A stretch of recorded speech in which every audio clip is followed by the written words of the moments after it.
बाड़ी से जुड़ी हुई हर प्रकार की जानकारी के लिए हम लेकर आए हैं एग्रोमेटिक्स किसान मोबाइल ऐप, जहां आप फसलों में होने वाली हर प्रकार की जानकारी, जैसे उनमें होने वाले रोग तथा उनमें इस्तेमाल की जाने वाली सभी प्रकार की पेस्टिसाइड दवाइयों का आप इस्तेमाल पता कर सकते हैं। तो आइए इस एप्लीकेशन को डाउनलोड कीजिए। डाउनलोड करने के लिए हमारे इस ऐप को डिस्क्रिप्शन बॉक्स में हमने नीचे लिंक दिया हुआ है, वहां पर क्लिक कीजिए और हमारे ऐप को जरूर डाउनलोड कीजिए। तो चलिए शुरू करते हैं आज का वीडियो। सोयाबीन के इस वीडियो में आपको मिलेगी बुआई से लेकर कटाई तक पूरी जानकारी और इस वीडियो में हम कवर करेंगे खेत की तैयारी किस प्रकार से की जाए तथा सोयाबीन की उन्नत किस्में कौन सी हैं, बोने का समय एवं तरीका कौन सा सबसे बेस्ट है, बीज की मात्रा तथा बीजोपचार की सही जानकारी तथा खरपतवार नियंत्रण किस प्रकार से किया जाए, साथ ही सोयाबीन में सिंचाई किस प्रकार से की जाइए। तो वीडियो को शुरू करने से पहले हमारे वीडियो को लाइक जरूर कर दीजिए। सबसे पहले हमारे चैनल को नीचे दिए गए लाल बटन द्वारा सब्सक्राइब जरूर कर दीजिए, साथ ही में बेल आइकन को जरूर दबाइए।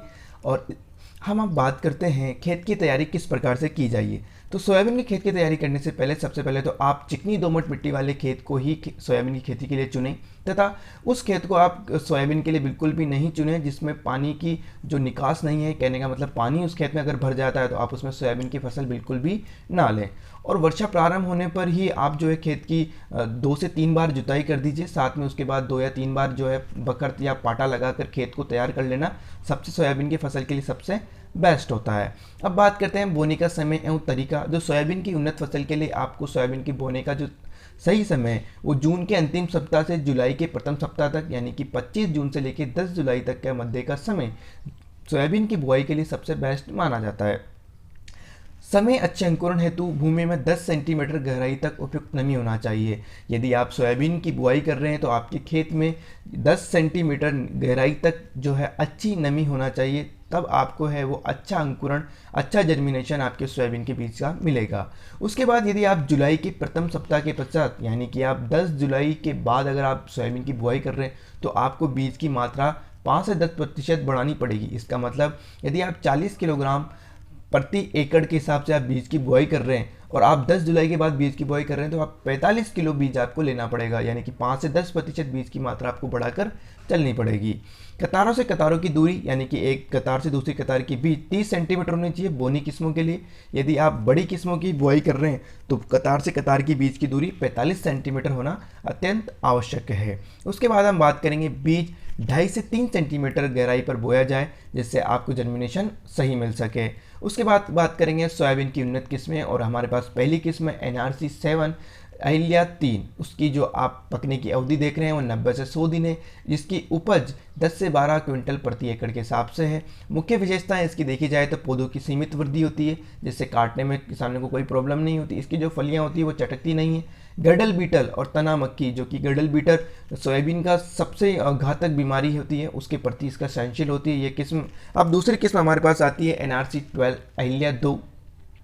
इस किस्म में आप पकने की अवधि है वो 95 से 100 दिन मानी जाती है और उपज जो है इसकी 10 से 12 क्विंटल प्रति एकड़ के हिसाब से होती है। और इस बीज की जो मुख्य विशेषता है वो पीला मोजेक रोग, जो कि सोयाबीन में अत्यंत प्रभावी होता है, उस रोग को इस प्रति सहनशील होता है। गडल बीटल और तना मक्खी के लिए भी ये सहनशील होती है। अब अगले हमारी किस्म आती है NRC 37 अहिल्या 4 के नाम से। मध्य प्रदेश में बहुत ही फेमस किस्म होती है ये।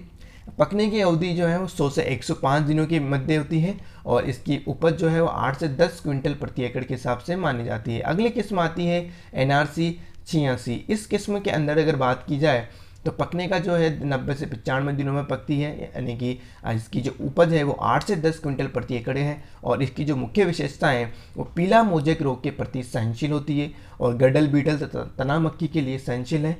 और चारकोल रोट एवं झुलसा रोग, जो कि सोयाबीन में एक फंगल रोग आता है, ये इस रोग के प्रति अत्यधिक सहनशील होती है और इसको आप अगर आपके खेतों में ये रोग ज़्यादा आता है तो आप जो NRC 86 किस्म को ले सकते हैं।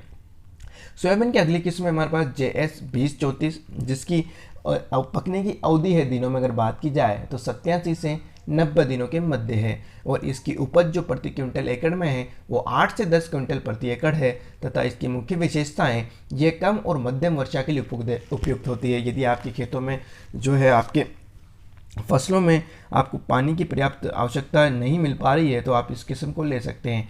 चारकोल रोग और पत्ती धब्बा जो स्पॉट लीफ रोग है उसके प्रतिरोधी किस्म ये होती है। अगली हमारी किस्म आती है JS 2029 इस किस्म की पकने की अवधि है 90 से 95 दिन तथा उपज है 10 से 12 प्रति क्विंटल। मुख्य विशेषता पीला मोजेक वायरस और ये जो येलो मोजेक वायरस के नाम से इसे जाना जाता है, और चारकोल रोट जो कि एक फंगल डिजीज़ है उसके प्रति जो है सहनशील होती है। सोयाबीन की उन्नत किस्में, अगली हमारी किस्म है JS 9305 जो कि काफ़ी समय से प्रचलित है। इसकी अवधि है पकने की 90 से 95 दिन और उपज है 8 से 10 क्विंटल प्रति एकड़। मुख्य विशेषताएं बात की जाए तो इसकी फली में 4 दाने होते हैं और इसकी प्रमुख विशेषता होती है। अगली किस्म आती है हमारे पास JS 9560 जिसकी पकने की अवधि 80 से 85 दिन होती है तथा इसका उपज 8 से 10 क्विंटल प्रति एकड़ होता है। इसकी मुख्य विशेषताएं अद्रबोनी किस्मों की फलियां चटकती नहीं हैं। इसकी जो फलियां हैं, जो हाइट है वो कम होती है और इसकी फलियां चटकती नहीं हैं और इसको काटने में काफ़ी आसानी रहती है किसान भाइयों के लिए। अगली हमारे पास बात करते हैं बीजोपचार की, बीज की मात्रा, यानी कि आप कितना बीज आपको 1 एकड़ में बोआना होगा। यदि आप छोटे दाने वाली किस्में अगर आप अपना रहे हैं तो आपको 28 किलोग्राम प्रति एकड़ बीज को आवश्यकता होगी। यदि आप मध्यम साइज के दाने वाली किस्में अपना रहे हैं तो आपको 32 किलोग्राम प्रति एकड़ के हिसाब से बीज की आवश्यकता होगी। यदि आप बड़े दाने वाली किस्में अपना रहे हैं तो 40 किलोग्राम प्रति एकड़ की बीज की आवश्यकता होगी। उसके बाद हम बात करेंगे बीजोपचार की। दोस्तों इस वीडियो को पूरा जरूर देखिए ताकि आपको इस बीजोपचार की पूरी जानकारी, साथ ही में किस्मों के बारे में जानकारी तथा इनमें होने वाले रोगों की पूरी जानकारी मिल सके। वीडियो को लाइक जरूर करते रहिए जिससे हमारे किसान भाइयों को इस वीडियो को ज़्यादा से ज़्यादा जानकारी प्राप्त होती रहे। तो हम हमारी सबसे पहली बात आती है बीटावैक्स, जो कि जिसके अंदर कार्बोक्सिन 37% प्लस थायरम 37.5%, 250 ग्राम प्रति क्विंटल, यानी कि इस पाउडर को आप 250 ग्राम 1 क्विंटल बीज के लिए इस्तेमाल कर सकते हैं। दूसरा हमारे पास आता है साफ पाउडर, जो कि 250 ग्राम प्रति क्विंटल बीज के हिसाब से आप इसको काम में ले सकते हैं। अब बात आती है हमारे पास तीसरी जो हमारे पास दवाई है वो आती है पायरोक्लस्ट्रोबिन 5% FS, और इसके अंदर थायोफिनाइट मिथाइल भी आता है, जिसको आप 200 ml यानी कि 200 ml की एक दवाई को आप 1 क्विंटल बीज के लिए आप इस्तेमाल कर सकते हैं। फिर आती है हमारे पास गाउचू बायर कंपनी का, जिसके अंदर इमिडाक्लोरपिड होती है। इसको आप 100 ml दवाई को आप 1 क्विंटल बीज को उपचार करने में काम में ले सकते हैं। उसके बाद हम बात करते हैं कल्चर का उपयोग, जो कि सबसे इंपॉर्टेंट होता है। तो एक होता है हमारे पास राइजोबियम और दूसरा होता है हमारे पास PSB कल्चर।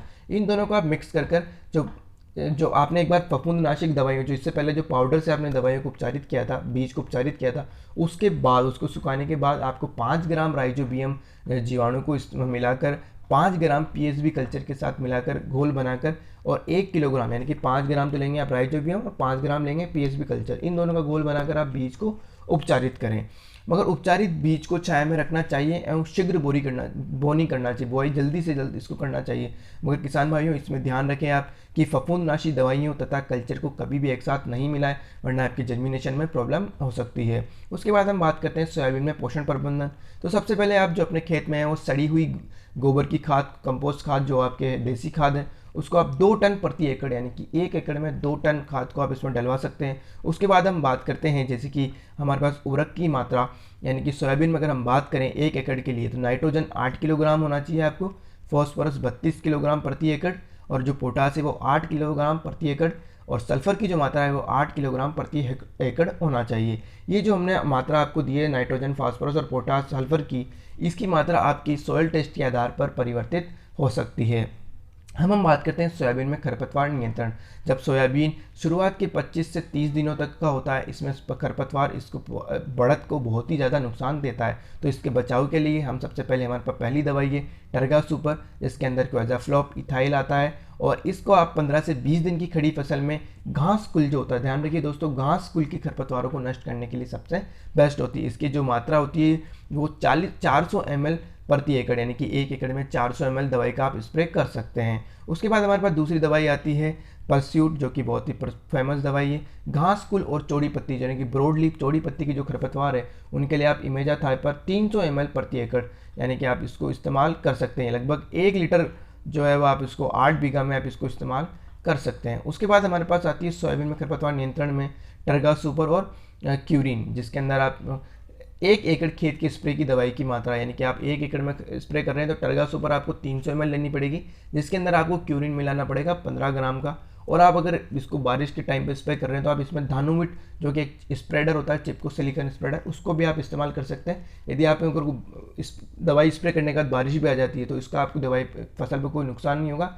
और ध्यान रखिए दोस्तों, इसको केवल सोयाबीन में ही स्प्रे करें, इसको अन्य किसी फसल में स्प्रे नहीं करें। ट्रेगा सुपर और क्यूरिन को बहुत से लोग उड़द में भी इसे डाल देते हैं। अगर आप उड़द में इसे डालेंगे तो आपकी उड़द की फसल बिल्कुल जलकर नष्ट हो जाएगी दोस्तों। तो ध्यान रखें, केवल ट्रेगा सुपर और क्यूरिन को केवल और केवल सोयाबीन में ही इस्तेमाल करें। इसके बाद हमारे पास आता है अन्य दवाई जो बोने के पूर्व यानी कि प्री इमरजेंस जो हमारे पास दवाई होती है वो फ्लूक्लोरीन 45% डीसी होता है, जो कि बासप कंपनी का बासालिन नाम से मार्केट में उपलब्ध होता है। 800 ml दवाई को 1 एकड़ में स्प्रे करें और इसको बोने के पूर्व भी आप खाली खेत में इसको स्प्रे कर सकते हैं। और जब इससे क्या होगा कि आपकी जो सिर्फ सोयाबीन की फसल ही खेत में उगेगी और अन्य जो खरपतवार है वो उनकी उत्पत्ति नहीं हो पाएगी। अगली दवाई की बात करते हैं हम धानुटॉप, जो कि पेंटामेथाइलिन आती है।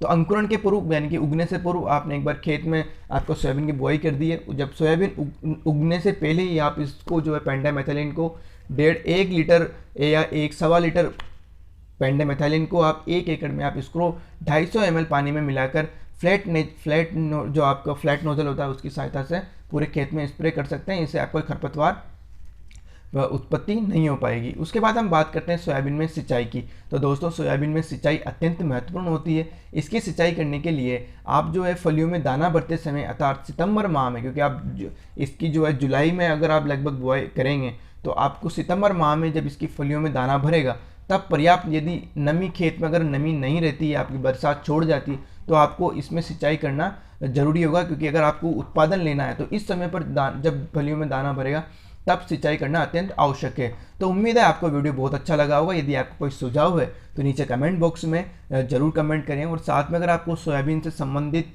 खरपतवारों की पूरी जानकारी चाहिए तो भी नीचे कमेंट में कमेंट करें, जिससे आपको तुरंत एक वीडियो मिल सके। यदि आपको सोयाबीन में होने वाले सभी प्रकार के रोगों की जानकारी चाहिए तो नीचे कमेंट जरूर करें, जिससे हम हमारे कृषि विशेषज्ञों के साथ मिलकर एक सोयाबीन में होने वाले सभी प्रकार के रोग तथा उनमें होने वाले उपचार, रोकथाम की सभी प्रकार की जानकारियों को एक वीडियो बनाकर हम आपके सामने ला सकें। यदि वीडियो अच्छा लगा है तो इस वीडियो को जरूर लाइक करें, और साथ ही हमारे खेती से जुड़ी हुई हर जानकारी के लिए एग्रोमेडिक्स किसान मोबाइल ऐप को गूगल प्ले स्टोर से डाउनलोड करें। दोस्तों, डाउनलोड करने के लिए हमने लिंक नीचे डिस्क्रिप्शन बॉक्स में दिया हुआ है, और इस वीडियो को लाइक करना बिल्कुल ना भूलें। तो दोस्तों, इसी प्रकार से हमारे चैनल को देखते रहिए। जय हिंद, जय भारत, जय किसान।